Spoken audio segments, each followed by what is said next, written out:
The book shows how man's desire to cover everything up can lead us to make decisions that go against morality.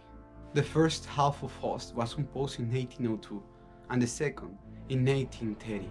The people believed in magic and superstition. The quest for knowledge was justified. Goethe's work tries to define the limits of human scientific power. The desire to know, the perpetual dissatisfaction, the desire to progress, the failures and the success and the mistakes are all aspects that mark the evolution of man and science, as are the historical failures and success that define and allude to the present. Faust seeks man's determination in the sense of his existence. In order to obtain the knowledge, an unsatisfied Faust sells his soul to the devil.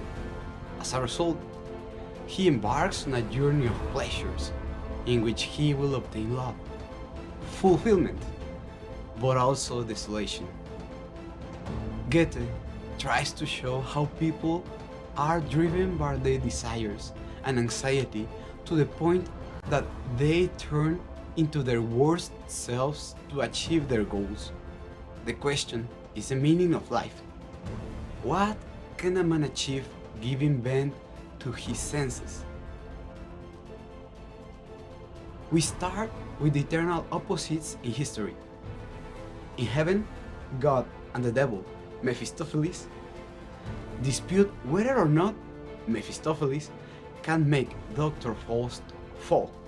Is it possible for a man to be fulfilled on this earth without God, but with the help of Mephistopheles?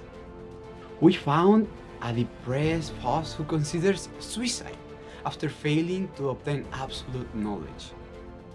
Faust and his apprentice, Wagner, go for a walk one day and discover a black dog chasing them, and Faust decides to take the dog into his house. We can see in Faust the stereotype of the man that seeks wisdom and accepts in his own something rare, strange, unknown, but seemingly harmless. Once the dog and Faust are inside of his study, the dog changes into Mephistopheles, and the two have a brief conversation. Taking into account Faust's thirst for knowledge, Mephistopheles promises him complete knowledge together with the purest human pleasures, with the condition that if Faust cannot endure it and chooses to stop, he may choose to die at that point.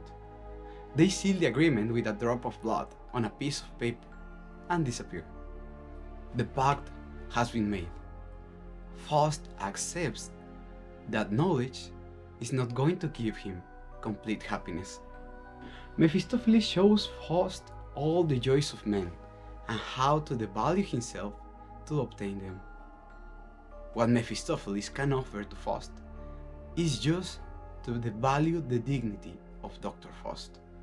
Faust asks Mephistopheles to help him to find a woman who captures his attention through a witch mirror. Following a series of deceptions, Mephistopheles introduces Faust and Margarita, starting their romantic relationship. Margarita suffers as a result of his love. Her mother passes away from a drug that Faust gives her to put her to sleep, and Faust and Mephistopheles kill her brother Valentin.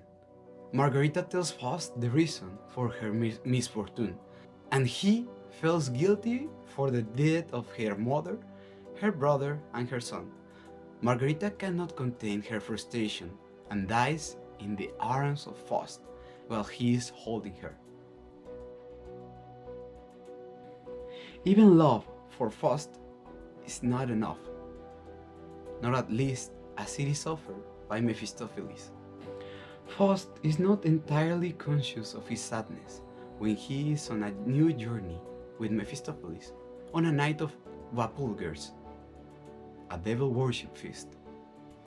This is the end and the bridge for the second part of Faust.